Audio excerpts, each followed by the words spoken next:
Welcome to World AIP, the channel dedicated to helping you implement the Autoimmune Protocol. Today's video is step 2 in my Baby Steps to AIP series. I'll link to step 1 in the description if you haven't checked that out already. And I'll also link in the description to my cold turkey method of starting AIP if you'd rather go about it that way. So you've watched Baby Step 1, you've been immersing yourself in the AIP Facebook groups, you've been on Pinterest collecting a board for mental motivation, on how to make a lifestyle change, and you've also created your Pinterest board full of delicious AIP recipes. And maybe you've even done a little delving into the psychology of change and how to, motivate yourself or learn to motivate yourself based on your personality type. Also, during this whole process, you're watching other people do AIP. And hopefully you're starting to think, well, if they can do it, I can do it. So as we progress into Baby Step 2, please continue to do what you were doing in Step 1 with the Facebook groups and the Pinterest. Keep doing that. Keep it as part of your daily routine because, the mental hurdle is the biggest one.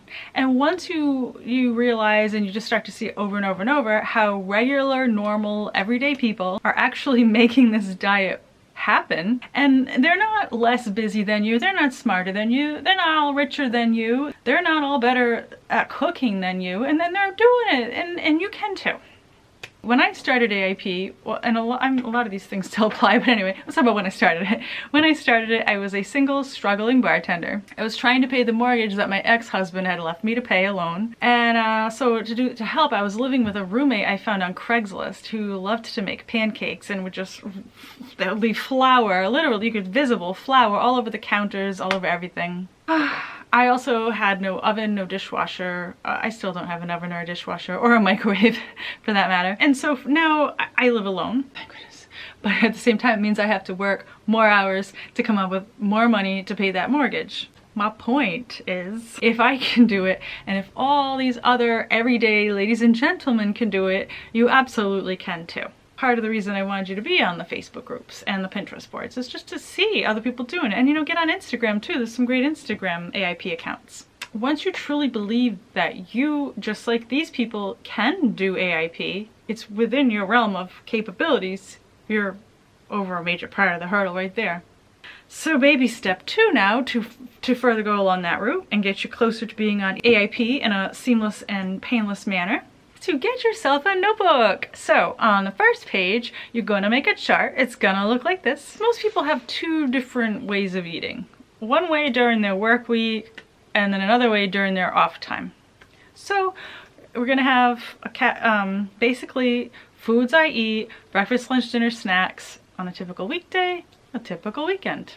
And then also on this, I want you to also make a list of foods you love that the idea of not being able to eat fill you with horror and make you not want to try AIP. Now, you don't have to do this all in one sitting. You could spend like 30 minutes every day when you wake up filling this out, or you could spend 8 hours on your day off. It's up to you. Your pace. You set the pace. Just don't set it aside and forget about it. Now I want you to go down this list and find realistic, doable, not elaborate, crazy 10, 12 step recipes, but realistic AIP substitutions that you could make for these foods that you're currently living off of. If you don't know how to boil water, then you're probably not going to want to make AIP stromboli for lunch every day. You're going to want to use the crock pot because there's a 5-minute learning curve to the crock pot and you need no prior cooking knowledge and you can make decent tasting meals. So don't use lack of culinary skills as an excuse. Don't lie to yourself about that. If necessary, you can brainstorm with your Facebook groups. What are some really easy AIP substitutions for, list that food that you eat all the time. Ask me in the comments below. I'd be happy to suggest an alternative. Tell me what the one food is that you're having trouble grasping that you couldn't eat, or what the one staple food is in your diet that you're like, well, what the heck would I replace that with? And I'll try to help, try to give you some suggestions. For instance, if you have breakfast cereal with milk or a granola bar most mornings, well, on the weekend you can make yourself a huge batch of batata bars and grab one of those instead. Subway sandwich for lunch, well then you're gonna have to be like, okay, what could I easily make at home that I could bring in a container? You don't need to have a microwave or a way to heat your food at work either because they make the Hot Logic portable mini ovens. No oven, no excuse.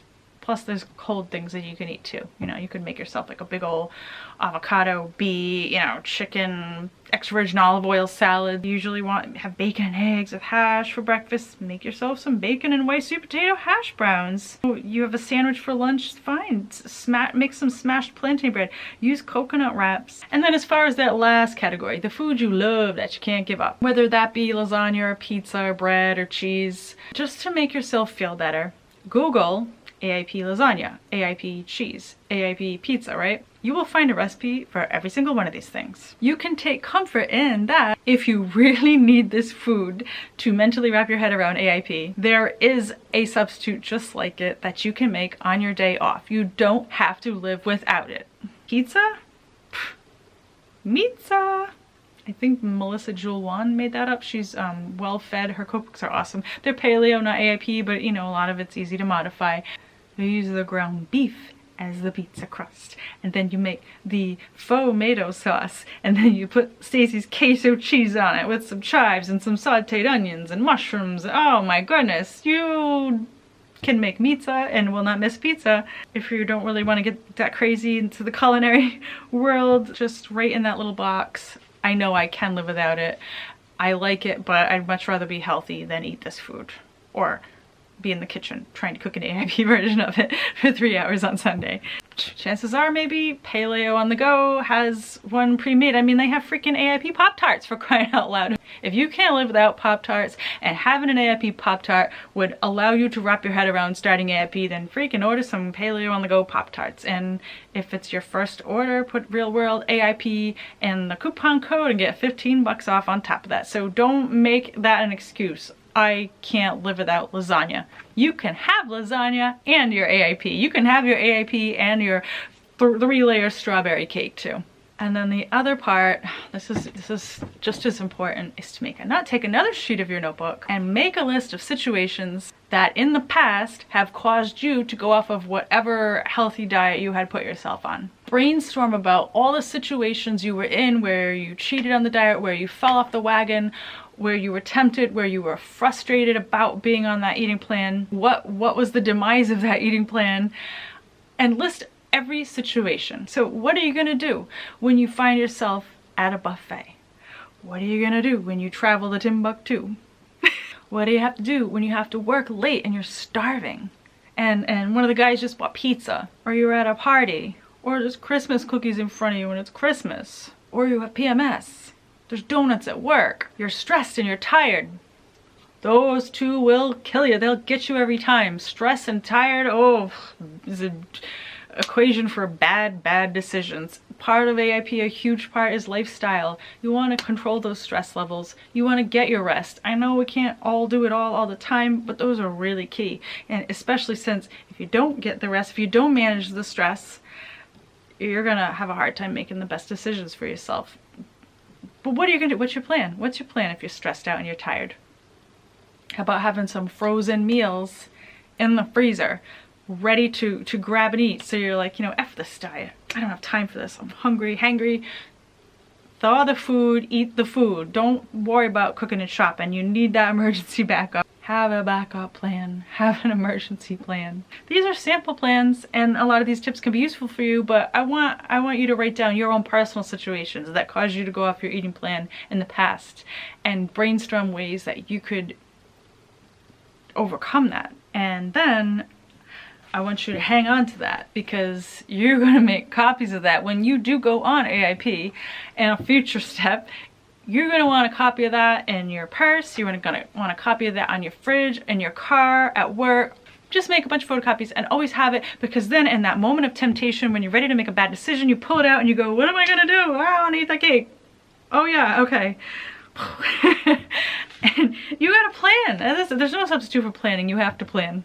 And that's it for baby step 2. Just a little brainstorming. You are well on your way to slaying AIP. This foundation is actually the most important part of the protocol, because in order for AIP to work, you actually have to motivate yourself to actually do it and to give it enough time to work. So if you can't motivate yourself mentally to do it, or you don't have a backup plan when you get into a bad situation, AIP can't work. If you can do this, if you can have a solid list solid list of things you eat on a day-to-day basis that you grab and go, that you're used to having, and a realistic substitution that you know that you can handle.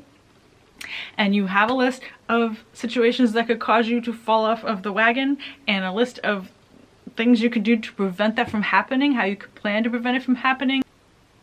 That's it. You're going to kill it. You're going to slay it. If you liked this video, give it a thumbs up.